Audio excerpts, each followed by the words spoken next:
ಪ್ರಿಯರೇ ಆಲೋಚನೆ ಮಾಡಿ, ಇದೇನು ಆರಾಧನೆ ಅಂದರೆ ಏನು? ಆರಾಧನೆ ಅಂದರೆ ವರ್ಷಿಪ್. ಈಗ ನಾವು ಸಂಡೇ ಬಂದಿದೆ, ಏನು ಆರಾಧನೆ ಅಂದರೆ? ನಮ್ಮ ಅಜ್ಜ ಚರ್ಚಿಗೆ ಬರ್ತಿದ್ರು, ನನ್ನ ಅಪ್ಪ ಚರ್ಚಿಗೆ ಬರ್ತಿದ್ರು, ಆದ್ದರಿಂದ ನಾನು ಬರಬೇಕು, ಅದುವಾ ಆರಾಧನೆ? ಇಲ್ಲ ನಾನು ಚರ್ಚ್ ಆಫ್ ಸೌತ್ ಇಂಡಿಯಾದ ಇಲ್ಲವೇ ಸದರ್ನ್ ಡಯಾಸಿಸ್ ನಾನು ಮೆಂಬರ್, ನಾನು ಆದ್ದರಿಂದ ನನ್ನ ಆರಾಧನೆ ಬರಬೇಕು, ಅದು ಆರಾಧನೆ ಅಂದರೆ? ಅಲ್ಲ, ನಾನು ವಾರಕ್ಕೆ ಒಂದಿನ ಒಳ್ಳೆ ಡ್ರೆಸ್ ಮಾಡಿಕೊಂಡು ಶುದ್ಧಾಚಾರದಲ್ಲಿ ನನ್ನ ಆಲಯಕ್ಕೆ ಹೋಗಬೇಕು, ಇದು ಆರಾಧನೆ? ಇದು ಎಲ್ಲ ಹೌದು ಪ್ರಿಯರೇ, ಆದರೆ ಇದುವೇ ಆರಾಧನೆ ಅಲ್ಲ. ಆರಾಧನೆ ಅಂದರೆ ನಾನು ಆಗಲೇ ಹೇಳಿದ ಪ್ರಕಾರ ದೇವರು ನನ್ನ ನಡೆಸಿದ್ದಕ್ಕೆ ಸ್ತೋತ್ರ ಹೇಳಿಕೆ ಆತನ ಸನ್ನಿಧಾನಕ್ಕೆ ಬರುವಂಥದ್ದು.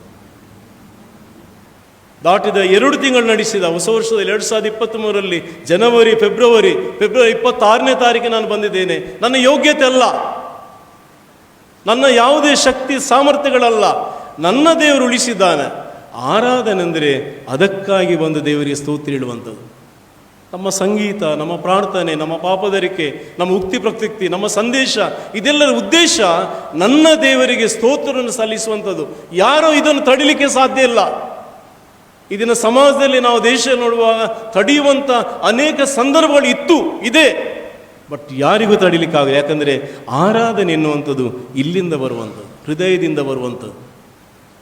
ನೀನು ಕೈ ಚಪ್ಪಾಳೆ ಮಾಡಿ ಆರಾಧನೆ ಮಾಡು, ಸಂಗೀತ ಹಾಡಿ ಆರಾಧನೆ ಮಾಡು, 4 ವಾಯ್ಸ್ ಹಾಕಿ ಸಂಗೀತವನ್ನು ಹಾಡು, ಏನೇ ಮಾಡು, ಆ ಆರಾಧನೆ ನಿನ್ನ ಹೃದಯದ ಅಂತರಾಳದಿಂದ ಬರಬೇಕು. ಆ ಆರಾಧನೆಯಲ್ಲಿ ನನ್ನ ಯೇಸು ಗುಣಪಡಿಸಿದ್ದಾನೆ, ನನ್ನ ಯೇಸು ದೈಹಿಕವಾಗಿ ಆರೋಗ್ಯ ಕೊಟ್ಟು. ಖಂಡಿತವಾಗಿ ಆಲೋಚನೆ ಮಾಡೋ ಪ್ರಿಯರೇ, ನಾನು ನೀನು ದೈಹಿಕವಾಗಿ ಸಮರ್ಥ್ಯರು, ನನ್ನನ್ನು ಸೇರಿಸಿ.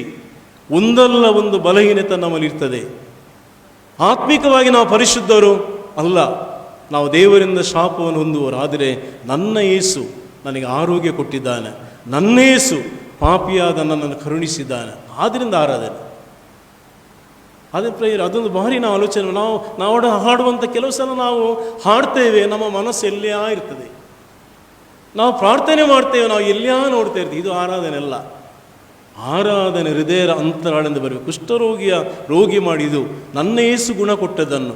ಯೇಸು ಬೇಡ ಅಂತ ಹೇಳಿದ್ರು ಕೂಡ ಅವ ಎಲ್ಲೆಲ್ಲಿ ಹೋಗಿ ಸಾರಿದ, ನನ್ನ ಯೇಸು ಗುಣಪಡಿಸಿದ, ನನ್ನ ಯೇಸು ಗುಣಪಡಿಸಿದ. ನಮ್ಮ ಆರಾಧನೆ ಇದಾಗಿರಬೇಕು.